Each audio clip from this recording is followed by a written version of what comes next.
मान्य सदस्यहरूले बोलेको कुरा संसदीय अभ्यास अन्तर्गत गैर संसदीय भाषा एकले अर्कालाई लान्छना गर्ने, आरोप गर्ने, नाम किटेर भन्ने, यसरी एक अर्कामा बोल्ने कुराहरूलाई हामीले सामान्यतया रेकर्डबाट हटाउने र त्यस्तो बोल्नबाट वञ्चित गर्ने कामहरू गरेको हाम्रो नियमावली र हाम्रो परम्परा छ।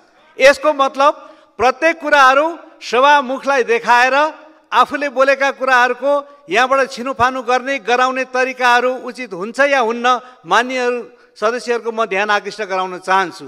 त्यसैले प्रत्येक मान्य सदस्यहरूले आफूले बोलेको कुराहरू जिम्मेदारीका साथ प्रमाणित हुने ढङ्गबाट बोल्नुहुनेछ भन्ने कुरा म विश्वास गर्छु र राष्ट्रले तपाईँहरूप्रति त्यही अपेक्षा राख्दछ, त्यही विश्वास गर्दछ। आफ्नो जनप्रतिनिधिहरूले त्यही विश्वासका साथ तपाईँहरूलाई यो ठाउँमा पठाएको कुराहरू म राख्न चाहन्छु। अब म मान्य सदस्यहरू वातावरण बनाउनको लागि